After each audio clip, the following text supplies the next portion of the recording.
The official Baldur's Gate 3 miniatures for D&D were so horrendous, WizKids was forced to publicly apologize and take some drastic measures. Unacceptable condition!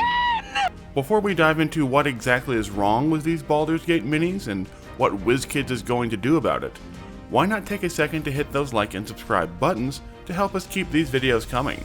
And then, let's talk some Baldur's Gate.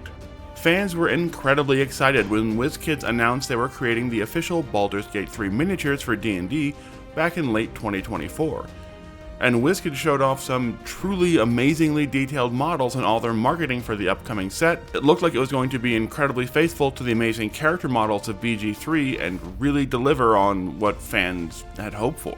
But when fans actually got a hold of their miniatures in the last few weeks, what was delivered was nothing near what was promised. Most of the models looked like they were hastily painted by a 5-year-old and then tossed into a microwave with smeared, melted looking paint jobs that didn't remotely resemble the versions promised in the marketing artwork by WizKids. And when Baldur's Gate 3's own senior cinematic artist, Elodie Cecily, ripped the horribly low quality miniatures on social media, it got 250,000 views and hundreds of responses from fans and others showing off their own terrible versions of the 7-miniature Baldur's Gate 3 set, which by the way comes in at a whopping $50 retail. The backlash against this massive bait and switch on such a popular and expensive set of miniatures was immediate and huge, and soon WizKids had no choice but to publicly apologize, saying, quote, "Unfortunately, we missed the mark on this goal with the D&D Icons of the Realm Baldur's Gate 3 character box set.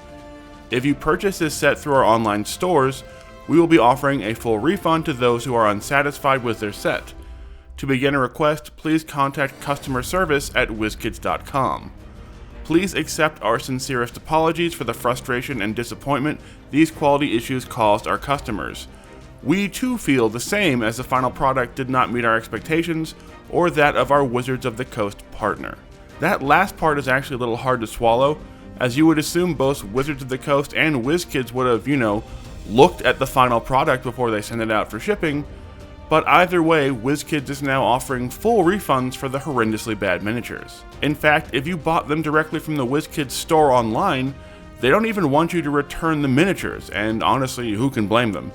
But if you bought them from a local game store or retailer, you can take them back into the store and return them for a full refund as well. This will almost certainly wind up being the biggest financial disaster WizKids has faced in recent memory, as pre-sales for this set, which was incredibly anticipated and based off an incredibly hot IP, were huge. And that means refunds will not only cost them millions and millions of dollars, but you would assume Wizards of the Coast will want them to create new, actually good sets of Baldur's Gate 3 minis to complete their partnership deal. And that could mean additional millions as new painters and new character molds are sourced, all for a property that has just released its final update and will only be losing steam from here on out. In the meantime, hopefully WizKids will be gentle when they lay off the team of untalented toddlers they had painting their premium Baldur's Gate 3 set, and maybe Baldur's Gate 3 fans will finally get something close to what they were promised, but just not anytime soon. So what do you think? Are these the worst D&D miniatures you have ever seen? Let us know in the comments, and don't forget to hit those like and subscribe buttons.